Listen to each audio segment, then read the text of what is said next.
Bonjour à toutes et à tous. Voyons aujourd'hui la séquence sur le travail du dimanche. Alors le travail du dimanche, voyons un petit peu les principales règles gouvernant le travail du dimanche, qui est normalement un jour chômé, vous le savez. C'est normalement le jour de repos qui est toujours prévu comme tel dans le Code du travail. Avant de revenir plus en détail sur toute la problématique du travail du dimanche, voyons tout d'abord bien sûr notre cas pratique. Là c'est la fille de Rosa, Sabine, qui est étudiante et qui vient de trouver un petit boulot de caissière le dimanche dans un supermarché pour mettre un peu de beurre dans ses épinards. Et donc elle travaille donc tous les dimanches de 8h à 13h, donc en tant que caissière payée au SMIC. Alors Rosa n'est pas d'accord avec le salaire proposé à sa fille. Pourquoi? Pour elle, elle estime que le travail du dimanche, c'est obligatoirement payé double. Qu'en pensez-vous? Est-ce que le travail du dimanche est forcément payé double? Aïe, aïe, aïe. Toute une question, hein. À voir. Alors, quel est le principe s'agissant du dimanche? Tout d'abord, avant de parler du travail du dimanche. Le dimanche, c'est normalement, et sauf exception, le jour de repos légal. Les salariés, en principe, doivent se reposer le dimanche. Maintenant, il est vrai que de nombreuses dérogations existent par rapport au repos dominical dans de nombreux secteurs professionnels. Et donc, on a en fait des dérogations qu'on peut classer dans trois grandes catégories: les dérogations permanentes, les dérogations conventionnelles et celles qui sont soumises à une autorisation préalable. Commençons avec les dérogations permanentes. Ce sont celles qui sont liées aux contraintes de production ou de besoins du public, par exemple dans les hôtels, cafés, restaurants, pour les fabricants de produits alimentaires destinés à la consommation immédiate, les boulangeries par exemple, les boucheries, également les entreprises de spectacle. On a également dans ces dérogations permanentes les commerces de détail alimentaires qui, vous le savez, peuvent être ouverts le dimanche jusqu'à 13h, donc le repos étant octroyé à partir de 13h. Alors on a également des dérogations conventionnelles donc, qui sont prévues par les accords collectifs, donc dans l'industrie, sans qu'il y ait forcément d'autorisation préalable à cela. Et donc ça va concerner deux grands types d'organisation du travail. Le travail en continu, lorsque les outils doivent être utilisés en continu 7 jours sur 7, et les équipes de suppléance. Toujours dans l'industrie, l'organisation du travail peut prévoir deux groupes de salariés, les salariés de semaine et les salariés du week-end. Et donc, c'est ce qu'on appelle les équipes de suppléance. L'équipe de suppléance du week-end sera chargée de remplacer les équipes de journée qui donc vont prendre leur journée le week-end. Et là encore, là aussi plutôt, ou là non, on ne l'a pas encore évoqué, il se trouve que la particularité des équipes de suppléance, c'est que le travail donc samedi-dimanche sera payé double. Mais bon, ce n'est pas le cas de la fille de Rosa là pour l'instant. Hein. Continuons. On a aussi des autorisations préalables qui sont accordées donc, préalablement à l'ouverture donc, de certaines entreprises, accordées donc, par le préfet ou le maire de manière temporaire ou permanente, donc dans certains secteurs d'activité ou dans certaines entreprises, pour éviter un préjudice au public ou au fonctionnement normal de l'établissement. On a aussi dans cette rubrique-là les fameux dimanches du maire, donc les 12 dimanches du maire qui peuvent permettre donc à des commerces de détail d'ouvrir le dimanche. À Paris, ce n'est pas le maire, c'est le préfet.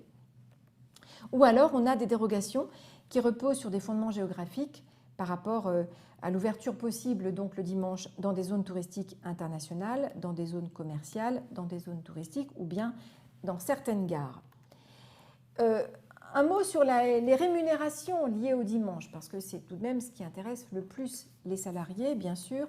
Alors voilà ce qui est prévu par la loi, il n'y a pas grand-chose, hein, mais précisément dans le secteur du commerce alimentaire, dont la surface de vente est supérieure à 400 m², donc autrement dit, dans les supermarchés, dont la surface de vente est supérieure à 400 m², les salariés ont droit à une majoration de plus de 30%.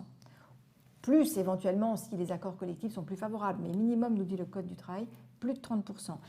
Autrement, en matière de dérogation préfectorale, lorsque on a l'autorisation du préfet donc, pour ouvrir le dimanche, les majorations de salaire prévues par les accords, il doit y avoir des majorations de salaire prévues par les accords collectifs, ou bien sur décision de l'employeur approuvée par référendum, et dans ce cas, c'est au moins payé double. Donc soit c'est prévu par les accords collectifs, et donc ça sera le montant prévu par les accords, mais obligatoirement il faudra un montant conventionnel, soit ce n'est pas prévu par les accords collectifs, et dans ce cas c'est l'employeur qui va définir un montant, mais c'est au minimum, donc payé double. Donc, peut-être prévoir un montant triple, hein, pourquoi pas, mais donc au minimum ce sera doublé dans ce cas-là. S'agissant des 12 dimanches du maire, là encore on est sur une rémunération doublée et droit à un repos compensateur, et dans les commerces de détail non alimentaires, dans les zones touristiques internationales, dans les zones internationales ou dans les zones commerciales ou dans les gares, là on a aussi droit, enfin les salariés ont aussi droit à des majorations de salaire qui doivent être prévues par les accords collectifs obligatoirement. Y a-t-il d'autres rémunérations obligatoires le dimanche? Eh bien, dans tous les autres cas, non, la loi ne prévoit rien, mais renvoie aux partenaires sociaux le soin de définir ou de prévoir donc, des majorations particulières donc, spécifiques au travail du dimanche. Et alors, par exemple, dans le secteur du tourisme, les salariés qui travaillent habituellement le dimanche et plus de 8 dimanches par an ont droit à une majoration de 50% des heures travaillées, plus une récupération de leurs heures, une récupération intégrale, c'est-à-dire que chaque heure travaillée le dimanche leur donne droit à une heure récupérée. Alors, autre exemple dans la restauration, mais c'est un contre-exemple, parce que dans la restauration, les heures de dimanche ne sont ni compensées ni majorées. Sauf évidemment employeur qui déciderait des modalités plus favorables pour ses salariés, bien sûr. Voilà, alors on en arrive à la réponse à apporter au cas pratique s'agissant donc de Sabine, la fille de Rosa. Donc qu'en pensez-vous? Rosa, sa fille va travailler dans un supermarché et donc Rosa se demande pourquoi sa fille n'est pas payée double. Alors, réponse, il faut savoir si le supermarché dans lequel va travailler donc Sabine a une surface supérieure à 400 mètres carrés.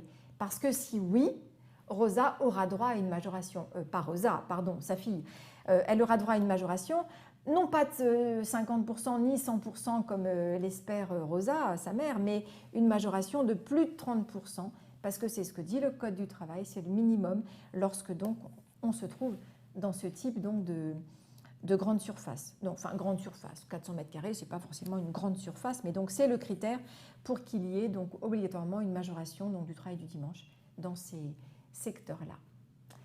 Voilà, vous savez tout sur le travail du dimanche et sur la rémunération des salariés le dimanche. Bon dimanche à vous, si c'est dimanche, et à très vite donc sur une autre séquence.